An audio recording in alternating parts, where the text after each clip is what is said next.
सर्वांना क्रांतिकारी जय लहुजी, जय भीम, जय छत्रपती शिवाजी महाराज, क्रांतिज्योती सावित्रीमाई फुले, क्रांतीसूर्य महात्मा ज्योतिबा फुले, छत्रपती संभाजी महाराज, राजमाता जिजाऊ, माता अहिल्याबाई होळकर, माता मुक्ता साळवे या महापुरुषांना आणि महामातांना अभिवादन करून जगद्विख्यात साहित्य सम्राट लोकशाहीर डॉक्टर अण्णाभाऊ साठे लिखित कादंबरी चित्रा ह्या कादंबरीच्या भाग 2 मध्ये आपण बघितलं एक नीच प्रवृत्तीचा मामा आपल्या एका भाचीला, जिचं नाव आहे सोना, मुंबईला एका अंधाऱ्या खाईमध्ये लोटून आता दुसरी भाची चित्रा हिला घेऊन जात आहे आणि त्यांचा तो प्रवास आता भाग 3 मध्ये आपण या ठिकाणी बघणार आहोत.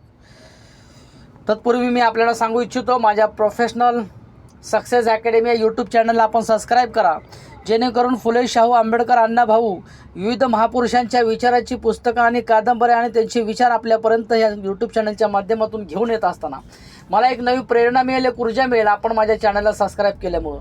म्हणून मी आपल्याला विनंती करत आहे की माझ्या चॅनलला आपण सबस्क्राईब करा आणि मी भाग 3 ला या ठिकाणी सुरुवात करत आहे.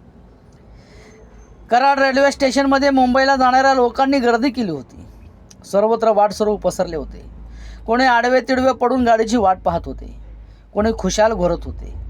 काही भिकारी खरमुंडी घालून मोरटा घेऊन निजले होते आणि त्या वसाड भकास स्टेशनमध्ये वारा शिरत होता आणि निजलेल्या लोकांना लाता देत तुडवीत जात होता. उपाशी चोरटी कुत्री गटणी शोधित वास घेत रापत होती. अर्ध्या भिंतींना लावलेल्या डांबरे रंगात ढेकून टपले होते. त्या हळूच रक्त शोषण करीत होते. चित्रा स्तब्ध बसली होती. जवळच कृष्णा पान चगळत पिचक्या टाकीत बसला होता. एक शिपाई आला. साहेब, गाडी कवा येणार? कृष्णाने विचारले. 12:30 वाजता. त्याने आपली डोलक्या एवढी बत्ती फिरवली. म्हणजे किती वखत आहे? कृष्णाने विचारले. अजून 1.5 तास. निजा, मी उठवीन मग, असे म्हणून तो पुढे गेला. हो चित्रा, तू निज. आदल्या रात्रीच्या जागरणामुळे पेंगत असलेला चित्राला कृष्णा म्हणाला. नाही, मला निज नाही येत, ती बरेच म्हणाली. नग नग तू निज. कृष्णाने तिच्या पाठीवरून हळूच हात फिरवला. त्याबरोबर त्याच्या अंगात विद्युत संचार झाला. एक भयंकर विचार त्याच्या मनात चमकला. त्याचे हृदय वेगाने धडधडू लागले. त्याने पुन्हा पुन्हा तिच्या पाठीवर हात फिरवीत तिने निजावे म्हणून आग्रह चालविला. त्याचे सर्वांग शहारले. जसजसा तो चित्राच्या अंगाला स्पर्श करीत होता तसा त्याचा विचार खंबीर होत होता आणि चित्राच्या अंगाला काटा शिवरला. तिला कसेसेच वाटले. तिने सर्वत्र पाहिले, निरखून पाहिले. जिकडे तिकडे अंधार होता, कोणीही जागे नव्हते. शेजारचा माणूस तालबद्ध घोरत होता. तिचे काळी धडधडू लागले. तिचे ऊर जड झाले. तिचा श्वास जड झाला. कृष्णाने पुन्हा आग्रह केला. तू निज बरं. तिला काहीच करता येईना. जोराने बोलणेही तिला बरं वाटेना. ती गोंधळून गेली. तोच कृष्णाने तिला दोन्ही हाताने हळूच निजवली. ती उशाला लुगड्याचा पिळा ठेवून निजली. हा असा का करीत आहे? आता आपले काय होणार? इथे तर एक माणूस जागे नाही. जर त्याने तिला तो भयंकर विचार असह्य झाला. तिची छाती ओसासे घेऊ लागली. मामा, मला का निजवित आहे? समोरच्या मंद अशा दिव्याचा अंधोक प्रकाशही तिला दिसेनासा झाला. कृष्णा चुळबुळ करीत होता. त्याचे डोळे कशाने तरी भ्रमिष्ट केल्यासारखे झाले. आपण ही नाजूक कळी मुठीत घेऊन मुंबईला जाणार आणि एखाद्याला देऊन टाकणार आणि जर आपणच तिचा सुगंध घेतला तर काय होईल? का घेऊ नये? त्याच्या आघोरी विचारांची गडबड उडाली. मामा, मला झोपायचं नाही. चित्रा उठून बसली आणि टणटण घंटे वाजली. त्याचबरोबर कृष्णाचे दृष्टी विचार दूर पळून गेले आणि तो हिरमुसला. सर्व लोक जागे झाले. आपली पागोटी सावरीत ते उठून बसले. ए, तिकीट सुरू झाली, हवालदार ओरडला. लोकांनी तिकिटाच्या बॉक्सावर गर्दी केली. ए, रांगा लावा, शिपाई खेकसला. साहेब, आता कसली गाडी येणार? कृष्णाने विचारले. आता आगगाडी येणार. तुला काय वाटलं, बैलगाडी? त्या विळखातून तो कर्नाटकी मास्तर गुरगुरला. किती पैसे? कृष्णा म्हणाला. 5 रुपये 15 आणे, मास्तर उत्तरला. आबाबा, एवढं? कृष्णा उत्तरला. अरे, मेल आहे, मास्तर ठसकला. कृष्णाने तिकीट काढले. तोच MSMची गाडी हळू स्टेशनमध्ये शिरली. सर्वत्र धडपड आरडाओरड सुरू झाली. कित्येक लोक इकडून तिकडं धावले. शेवटी सारे स्थिर झाले. कृष्णानेही एका डब्यात शिरकाव करून घेतला. चित्रा बाकाच्या शेजारी बसली. तिचा मुरडा झाला होता. माणसाला माणूस खेटून बसले होते. कृष्णा एका बाकावर जागा मिळून आरटीत बसला होता. रेटा रेटी, मागं सर, पुढं सर, सरून बस असो गोंगाट चालू होता. तोच शिट्टी वाजली.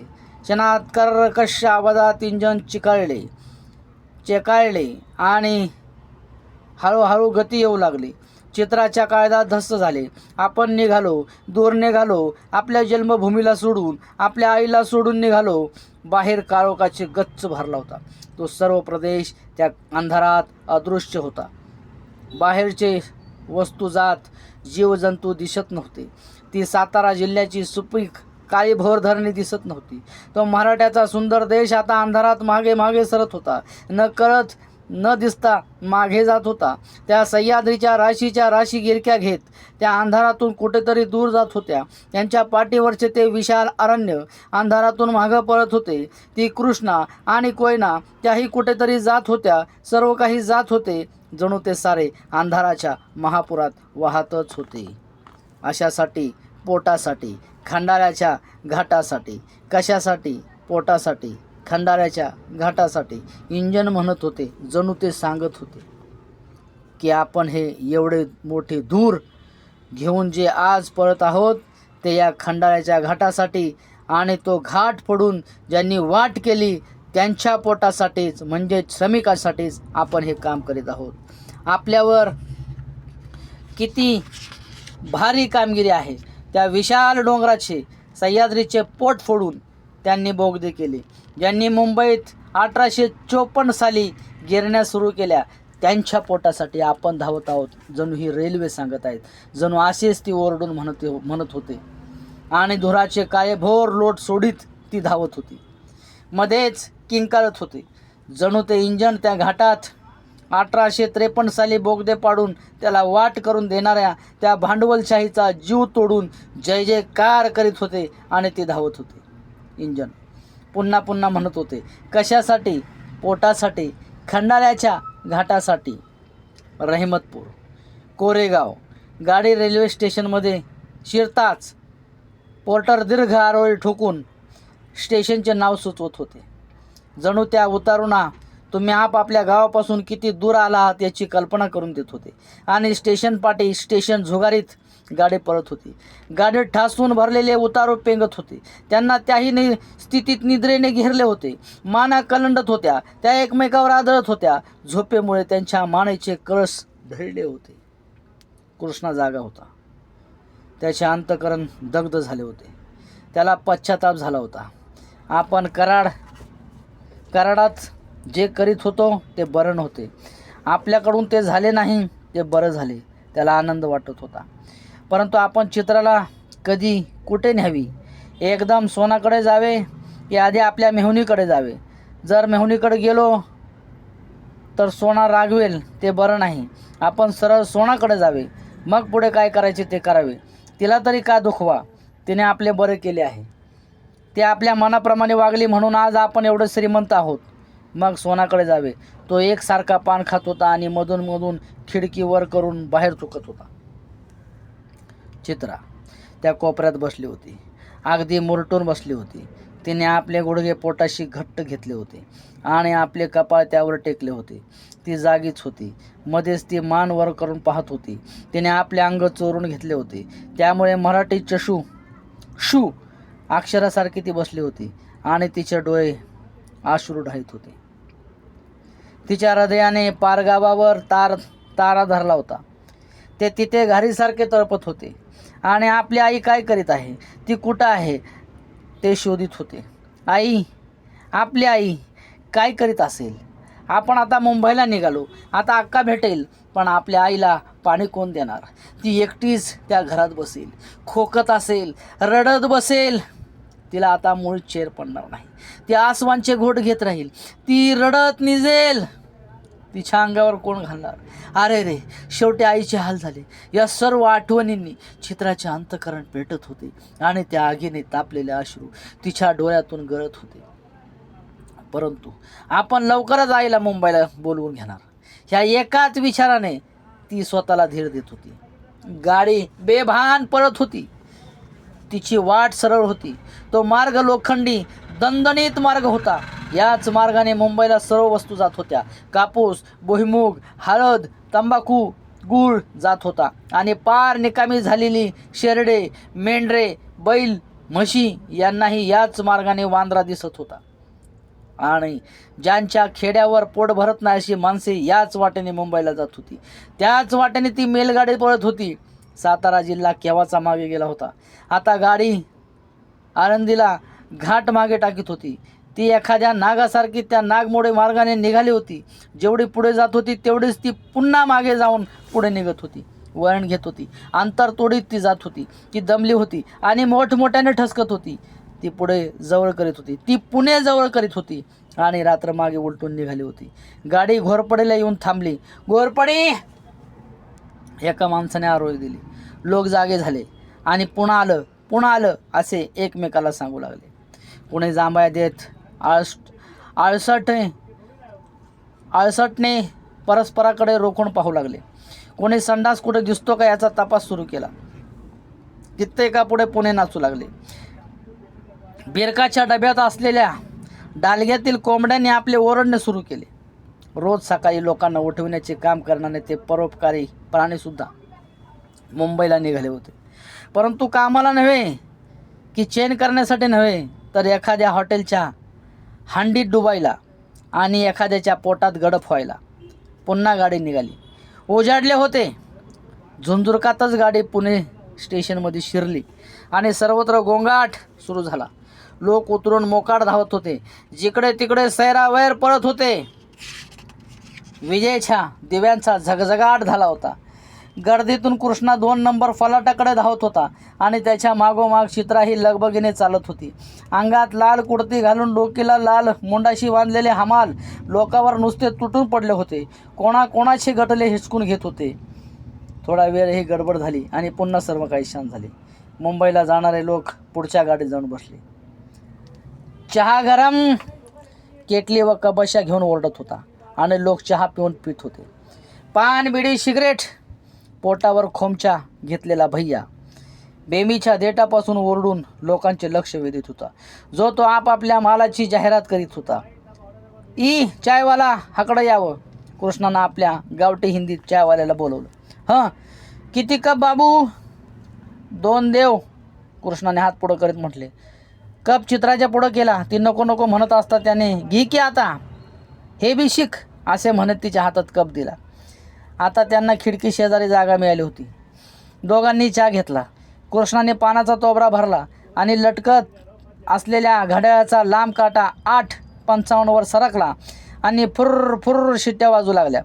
त्याचबरोबर नवीन विजेचे इंजन फुतकरले आणि मुंबईकडे निघाले.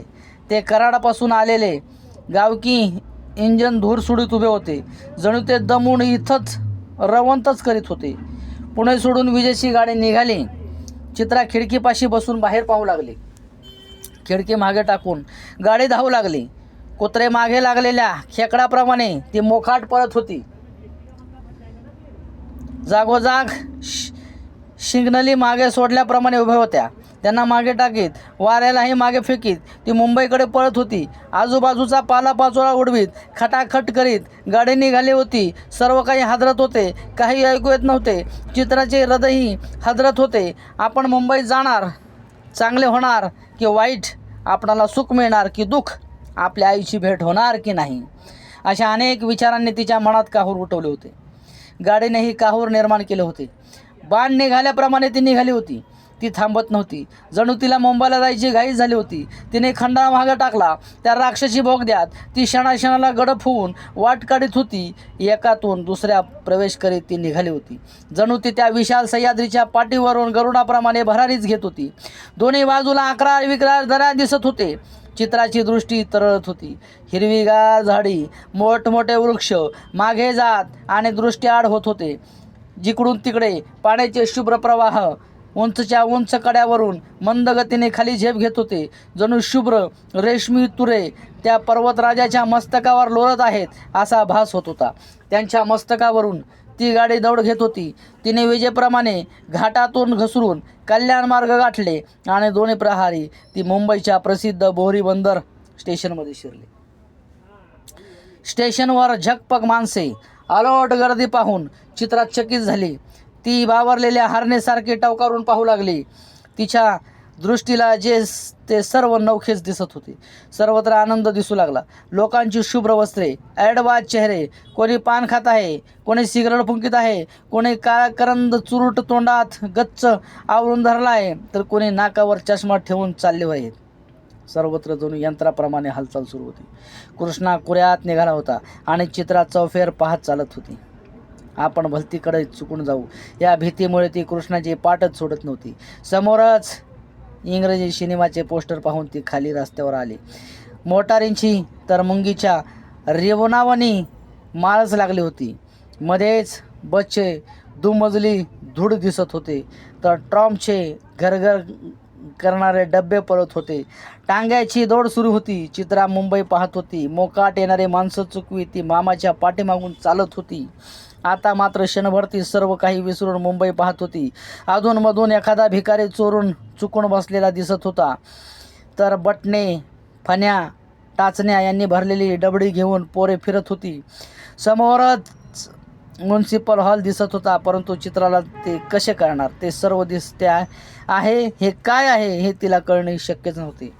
तिला मनातून फार फार वाटू लागले की हे जे दिसत आहे याची नावे आणि हे कोणचे वगैरे सर्व आपणाला करावे, त्यांची माहिती मिळावी, परंतु तसे शक्य नव्हते.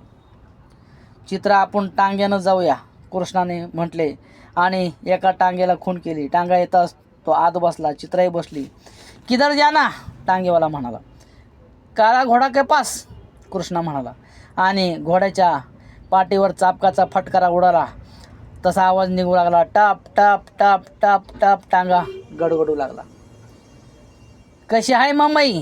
कृष्णाने चित्राला आनंदून विचारले. पण मामा, हे गा काय? चित्राने समोरच्या कॅपिटॉल सिनेमावर आपले सुंदर बोट दाखवून विचारले. ते काय हाय कुणाला ठावं? कृष्णा हिरमोसल्याप्रमाणे होऊन डोके खाजवीत म्हणाला. आणि हे काय? चित्राने त्या चौकात असलेल्या मोतारीकडे हात केला. एक चष्मेवाला इसम बाहेर आला. हे हाफिस आहे, त्याने ठोकून दिले आणि वेळ मारून नेली. टांगा चालला होता. चौफेर मोटारीची चिरचिर चालू होती. चित्रा इकडे तिकडे पाहत बसली होती. कृष्णा पान खाऊन पेचकाऱ्या मारित होता. मुंबई राज्यातील जनतेचा न्यायनिवाडा करणाऱ्या हायकोर्टापुढून तो टांगा पुढे गेला. आणि हे काय मामा? चित्राने विचारले. हेच बघ तो काळा घोडा, कृष्णा उत्तरला. आपल्या पाठीवर बसलेल्या इंग्रजी साम्राज्यशाहीच्या वारसाऐवजी स्वतःच्या नावाने प्रसिद्ध असलेला, परंतु भारतात 200 वर्ष दृष्ट अंमल गाजवणाऱ्या पाठीवर घेऊन तो 3च पायावर उभा होता. त्याला चित्राने डोळे भरून पाहून घेतले. टांगा मुरगळून एका नव्या इमारतीकडे धावला. कृष्णा उत्तरला. चित्राही उतरून त्याच्या पाठीपाठी चालू लागले. 2-3 मजले वर गेल्यावर त्यांना एक बटन दाबले. चित्रा उगीच पाहत होती. तो दार उघडले गेले आणि माझी चित्रा, अक्का! सोनाने चित्राला मिठी मारली. ती बहिणीची मिठी कितीतरी वेळ तशीच होती. दोघींच्या डोळ्यातून आनंदाचे आणि दुःखाचे अश्रू वाहत होते. चित्राला आवडा आला. तो तिनं दाबून धरण्यासाठी आपले ओठ दातात आवळून धरला होता. ती 2 हृदय परस्परांना बिलगून धडधडत होती. त्यांचे ठोके मात्र वेगवेगळ्या गतीने धडपडत होते. ती दोन्हीही आसू ढाळीत होती, परंतु 2 मुखे 2 दिशेला होती. चित्राचे घराकडे होते तर सोनाचे बाहेर होते. त्या स्थितीत चित्राने डोळे पुसले आणि दृष्टी साफ केली व घरात नजर फेकली. तिच्याकडे 2 डोळे रोखले होते. ते एखाद्या बुभुषित लांडग्याच्या दृष्टीसारखे चित्रावर तीव्र रोखले होते. त्यात लालचीपणा, क्रूरता, निर्दयता सर्व काही चिक्कार भरले होते. या नजरेला नजर भिडता चित्राच्या हृदयात धस्स झाले. उरावर वीज पडल्यासारखे तिला वाटले आणि त्या 2 डोळ्यांची तिला भीती वाटली. तिची मिठी सैल झाली. ती सोनाला सोडून बाजूला झाली. कृष्णा खिन्न होऊन उभा होता आणि एक हिरव्या पट्ट्याची लुंगी नेसलेला इसम चित्राकडे पाहत होता. त्याने नुसताच एक गंजी फ्रॉक घातला होता. त्याच्या डोकीचे केस लाल रंगाचे होते आणि ते खिळ्यासारखे ताठ खडे होते. त्याचे नाक चपटे होते. त्याचा चेहरा रुंद होता आणि त्याचे डोळे मोठे होते. त्यात लालचीपणा भरला होता. त्याची मान जाड होती व त्याचा पोटाचा नगारा झाला होता. त्यामुळे त्याने घातलेला तो गंजी फ्रॉक त्याच्या पोटावर तरंगत होता. त्याने आपली विषारी दृष्टी चित्रावर लावून तो तिचे सर्व शरीर न्याहाळीत होता. क्षणात तिचे रसरशीत गाल, तर क्षणात तिचे भरदार ऊर, लगेच तिचे पाणीदार सुंदर डोळे आणि लगेच तिचे राघूसारखे नाक आणि हळूच तिचे पाय, पोटाऱ्या, मांड्या की लगेच तिची कंबर. जणू काय त्याला तिच्या ओठीव बांधायचे वेळच लागले होते. आणि सोनाला आनंद झाला होता. तिने चित्राला घरात आणली. तिचे दोन्ही हात आपल्या हातात घेऊन आनंदित होऊन विचारले, चित्रू, आई कशी आहे? आई बरी आहे, चित्राने हसत उत्तर दिले. मामा, सर्व माणसं कशी आहेत? सोनाने आपापल्या टपोऱ्या डोळ्याची उघडधाप करीत प्रश्न केला. झकास आहे ती समधी, कृष्ण उत्तरला. बरं चित्रू, तू आधी आंघोळ कर. ए राहीबाई, तू पाणी ठेव चुलीवर. सोना झटपट बोलू लागली. तिला अतिशय आनंद झाला होता. चित्राला कुठू ठेवू आणि कुठं नको असे तिला झाले होते. आणि आमच्या पोटाचे बी बघा, कृष्णाने सूचना केली. हो हो, होईल ना. लालिया, तुम्ही एका येड्यासारखे बघित आहात. जा. सोनाने त्या लाल केसाच्या माणसाला जाण्यासाठी सांगितले. तो एकदम शुद्धीवर आल्याप्रमाणे हळूहळू निघून दुसऱ्या खोलीत गेला. चित्रा चौफेर निरखून पाहू लागली. चकचकीत उच्च प्रतीचे फर्निचर रेखीव तऱ्हेने मांडले होते. प्रत्येक दारावर लाल, हिरवे, पिवळे, निळे असे रेशमी पडदे झोके घेत होते. त्यांच्या आतल्या बाजूवर रंगीबिरंगी मण्याच्या माळा खुरखुरत लोंबत होत्या. प्रत्येक खोलीत एक पलंग सजवून तयार होता. जागोजाग ऐन त्यांच्या शेजारी निरनिराळी सुगंधित तेले, फण्या वगैरे साहित्य जयत होते. ते सर्व ऐश्वर्य पाहून चित्रा क्षणभर सर्व काही विसरून दंग झाली. पण येथे हा लाला माणूस का असावा? तिला त्या माणसाची आठवण झाली. चित्रे, तू आंघोळ करून घ्या आधी, सोना म्हणाली. आंघोळीची तयारी झाली होती. चित्रा आंघोळीला गेली. सर्व काही यंत्राप्रमाणे होत होते. जेवणाची तयारी झाली. चित्रा आंघोळ करून येते तोच सुगंधी तेल, नवे रेशमी पातळ तयार होते. जेवणे होतात न होतात तोच पातळाची धिंड घेऊन दुकानदार हजर झाला. मग उलता पालथा करून 2 पातळ पसंत आली आणि जेव्हा शुभ्र जरीचे पातळ नेसून चित्रा उभी राहिली तेव्हा सोनाने स्वतःचे डोळे झाकले. जणू 19 वर्ष केरात पडलेली ती किरसुनी आज ढाळ मारीत होती. हिरकणी आज ढाळ मारीत होती. चित्रा एवढी सुंदर आहे हे सोनाला आजच दिसत होते. तो दिवस मोठा आनंदाचा होता. चित्रालाही आयुष्यात आजच थोडासा आनंद झाला होता. सर्वांची जेवणे झाली आणि पुष्कळ उशीर ती सर्वजण इकडच्या तिकडच्या गप्पा मारीत बसली. नंतर कृष्णाला नीज आल्यामुळं तो लालियाच्या खोलीत गेला आणि भुईवर आडवा झाला. परंतु चित्रा आणि सोना खूप खूप खूप बोलत बसल्या. चित्राने आपल्या घराकडची हकीकत सांगितली. मामाने कसा दरारा बसवला, बाप्याने दगडे कशी मारली, शेवटी आपण इकडे कसे आलो, आता आईचे काय होत असेल ते सर्व चित्राने सांगितले. आईची आठवण होताच त्या दोघी पुष्कळ रडल्या. लवकरच आईला मुंबईला बोलवण्याचे ठरले आणि मग सोनाने चित्राला जवळ घेतले. चित्रा, तुला खरं सांगू, सोना म्हणाली. काय सांग की. तुला माझी नजर लागेल हे काय? चित्रा लाजली. नाही, खरंच तू मुंबईत जपून वाघ, सोना उद्गारली. परंतु लगेच ती चपापली. तिचा चेहरा फिका पडला. पण अक्का, हा मोठा माणूस कोण ग? चित्राने विचारले. तिला जणू त्या माणसाची भयंकर दास्तीच पडली होती. हो हो, ती माणूस फार दृष्ट आहे. तू असला म्हणजे एकटी घरात राहू नको, सोनाने तिला इशारा दिला. जन्मभराची सर्व सुखदुःखे बोलत त्या दोघी पडल्या होत्या. रात्रीच्या जागरणाने चित्राला निज आली, परंतु चित्रा मात्र जागीच होती. तिला फार फार आनंद झाला होता. आपण ज्या दृष्ट चक्रातून फिरत येथे आले त्या चक्रात आपली चित्रा आली नाही. ती सरळ येथे आली नाही, तर जे आपले झाले ते या कोवळ्या पोरीचे झाले असते. आपण इथे येईपर्यंत आपणाला काहीच कळलं नाही. मामा पैसे घेऊन गेला, त्याच्या पदरात पैसे पडले, पण आपल्या पदरात हा राक्षसी लालिया पडला. आपणाला हे सुंदर घर देऊन त्या मालकाने लालियासह आपणाला इथे आणले.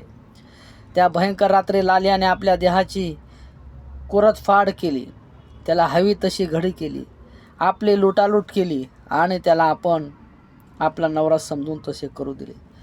पण दुसऱ्या दिवसापासून आपले सर्वच जण लूट करू लागले. आपल्या शिलाची लूट सुरू झाली आणि तसाच प्रसंग आपल्या चित्रावर आला असता तो टळला. तिचे कान तिच्या अश्रूने भरले होते. ती रडत होती. आपली आणि जनरलची गाठ पडली म्हणून तरी हा लालिया आपल्या मागचा टळला. त्या दिवशी जनरलने त्याला पिस्तूल दावले तेव्हापासून हा वाघ मांजर होऊन वागतो आहे. नाहीतर आज त्याने चित्रावर सुद्धा झडप घातली असती. पण आपण काय केले असते? तिने श्वास टाकला आणि एका बगलेवर होऊन चित्राच्या अंगावर हात टाकून ती झोपेची वाट पाहू लागली. आणि शेजारच्या खोलीत तो भयंकर माणूस लालिया अंधारात बसून विचार करीत होता. त्याच्या तोंडातील सिगारेट जळून ओठाला भिडली होती, पण त्याला शुद्धच नव्हती. त्याच्या दृष्ट डोळ्यापुढं जरीचे शुभ्र पातळ नेसून चित्रा उभी होती आणि तो तिच्याकडे जणू पाहत होता. त्याला सकाळपासून चैन पडत नव्हते. सारखी हुरहुर लागली होती. आपण या देखण्यात तरुण पोरीला केव्हा एकदा पकडतो आणि तिची ऐट रुबाब खत्म करतो याचा तो विचार करीत होता. आता त्या जादा वेळ न लावता ती लवकरात लवकर आपणाला मिळावी. मग केव्हा तरी नक्कीच मिळणार, पण प्रथम मला मिळावी. आपण तिची बहर लुटावी. आपण तिला आधी आवळून कवटाळून तिचे हाल हाल करावे आणि हे असेच झाले पाहिजे. वेळ नाही, उद्या परवा, बस जास्त दिवस. आपण तिच्या तोंडाकडे पाहत बसणे म्हणजे काय? हा आपला अपमान आहे. तो विचारांची मनोरीच्या मनोरी उभी करू लागला. कृष्णा खुशाल घोरत पडला होता आणि लालिया जागत बसला होता. चित्राचे सौंदर्य त्याच्या डोळ्यात सलत होते, म्हणूनच तो जागत होता. जणू चित्रावर येणारे क्रूर संकटच जागत होते. लालियाने एकदा सोना विरुद्ध आपल्या मालकाला कळविले की सोना माझ्याशी नीट वागत नसून ती जनरल बरोबर रोज फिरत असते. तेव्हा त्याला उत्तर मिळाले, तू मूर्ख आहेस. तिला तुझ्या स्वाधीन केले आहे, याचा अर्थ तू आमच्या वतीने तिथे राहून येणारा पैसा इकडे पाठविणे. तुझे तिच्याशी आम्ही लग्न करून दिले नाही. शिवाय ते जनरल साहेब म्हणजे आमचे मोठे गिरायक आहेत. ते पैसे देते आणि माल घेते. तू लुडबुड करू नये. फक्त दुकानदाराप्रमाणे मालाची विक्री करणे. यापुढे तू आम्हाकडे तक्रार करू नये. या तंबीमुळे लालिया फारच चिडून गेला. तो सोनावर सूड घेण्यासाठी टपून होता, पण तो जनरल त्याला आडवा येऊन नुसती धोंड बोहून बसला होता. लालिया पाय पसरून बसला होता. त्याला आजच नाही तर कित्येक दिवस झोप येत नव्हती. आज त्याला सोनाचा फार संताप आला. मी इथे असूनही दूर निजले आहे. शिवाय आपली बहीणही जवळ घेऊन निजली आहे. मूर्ख आहे साली, दयाच नाही. त्या दिवशी कशी गोगलगाय होती. त्या दिवशी आपण हिला माणूस वाटत होता, तर तो जनरल येथे आल्यापासून ही मला माणूस समजत नाही. जर आपण हिला काही करावे तर मालक म्हणतो तू दुकानदारासारखा वाग, आणि हरामखोर जनरल म्हणतो गोळ्या घालून ठार मारेन, आणि म्हणे तुझे पाय बांधून तुला डेकवर नेईन आणि बुडवून मारेन, जसा काय मी एखादा दानवच आहे. समोरच्या भिंतीवर घड्याळ गुरगुरून टणानले. त्याने बत्ती लावली. 5 वाजले होते. अरे बापरे, 5? तो पुटपुटला. आपण अख्खी रात्र जागत आहोत आणि सर्व मूर्ख खुशाल निजले आहेत. तो पुन्हा आतुरणात पडला. आपण भरकटून चालणार नाही, दमानच घेतले पाहिजे. नव्या पोरीला आपलीशी करायला हवी, म्हणजे मात्र सोनाचा इंगा जिरेल. आणि जर ती बहिणीची सुखासुखी नाही बांधली तर आपण काय करणार? मग मात्र आपणालाही काहीतरी नक्कीच केले पाहिजे. आपण संधी साधून तिला पकडणार, जे हवे ते करणार, मग वाटेल ते हो, मग आपण डरणार नाही. अशा पद्धतीने लालिया विचार करत होता आणि पहाट झाली होती. अशा पद्धतीने डॉक्टर अण्णाभाऊ साठे लिखित कादंबरी चित्रा या कादंबरीचा भाग क्रमांक 3 या ठिकाणी संपत आहे. इथून पुढचे चित्राच्या आयुष्यातील थरारक प्रसंग ऐकण्यासाठी आणि अण्णाभाऊ साठेंची प्रतिभा लेखणी समजून घेण्यासाठी आपण माझ्या प्रोफेशनल सक्सेस यूट्यूब चॅनलला सबस्क्राईब कराल आणि आपण नक्की करावं. आपल्या एका बंधूला, एका भावाला, आपल्या एका मित्राला आपण सपोर्ट करावा एवढीच विनंती आपल्याकडं करून पुढच्या थरारक प्रसंगाला आपण जरूर ऐकाल या अपेक्षा ठेवून तुर्तास मी या ठिकाणी थांबतो. धन्यवाद.